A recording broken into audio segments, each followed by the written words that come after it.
abbiamo un sacco di idee, loro i ragazzi, questi ragazzi che sono candidati vengono da Italia, che lavorano sul territorio da anni su queste cose.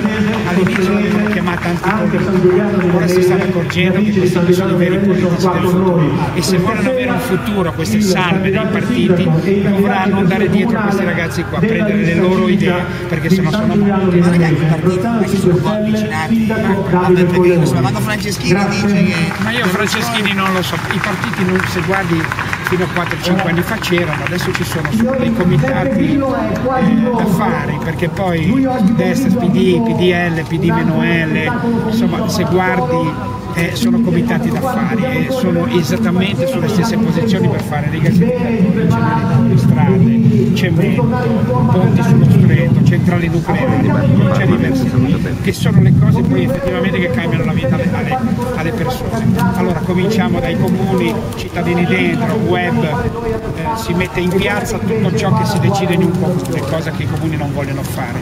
Sono i nostri dipendenti, andiamo lì, li filmiamo, li portiamo fuori e diciamo a tutti che cosa fanno, che cosa si dicono, quali sono gli appalti, dove vanno la trasparenza. Di questo hanno una fottuta paura. Questo fa paura. Per 2 settimane le pagine io sono presidente Natale, ho 23 anni, sono studente di filosofia all'università.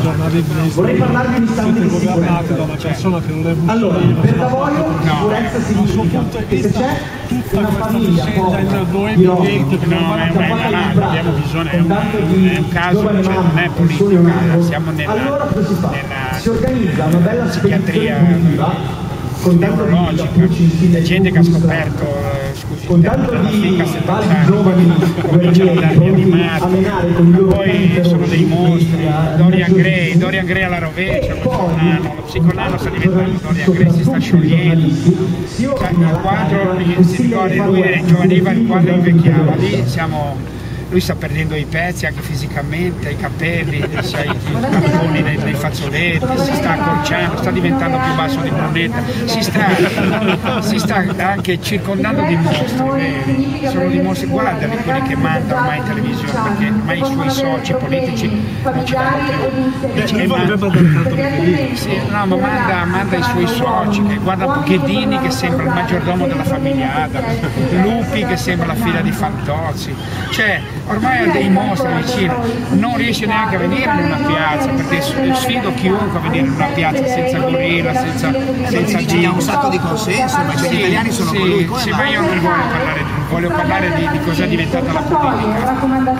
Da qua oggi non c'è un politico, un sindacalista, un imprenditore che possa andare in una piazza senza la scorta della polizia. E quando il politico non va a fare la spesa, non va a prendere il suo figlio, prende un autobus e si circonda di guardie del corpo, vuol dire che ha paura dei cittadini, e quando il politico ha paura del cittadino è un po' finito. C'è una nuova era che sta arrivando, se la volete capire, la capite. Si sta rovesciando la piramide, è l'inizio. Abbiamo qui quasi 70 liste di 70 città importanti, anche quindi Bologna, Ancona, Livorno, Bari, Brindisi, Bologna, Reggio Emilia, cioè se entrano qui due o tre consiglieri, anche uno è entrato nel comune, uno dei più importanti d'Italia, che è Treviso, ma nella Lega è entrato questo ragazzo di 27 anni informatico, se li sta portando dietro tutti, fa una differenziata per 90 scuole a costo zero, ha fatto un servizio open source direttamente sui telefonini degli abitanti per metterli in contatto per qualsiasi problema avessero col comune, col tecnico adatto, senza prendere la macchina e andare in centro, quindi ha tolto traffico dal centro con un software.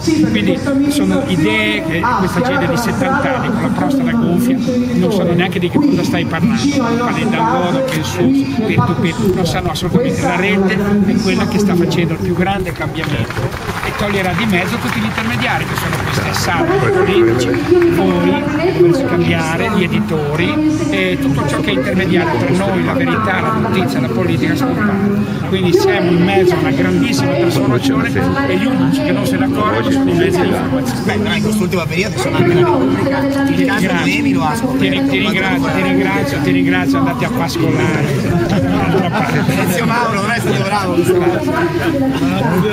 Diabolica per te stesso o di accuse del Gesù sono tutto stanti.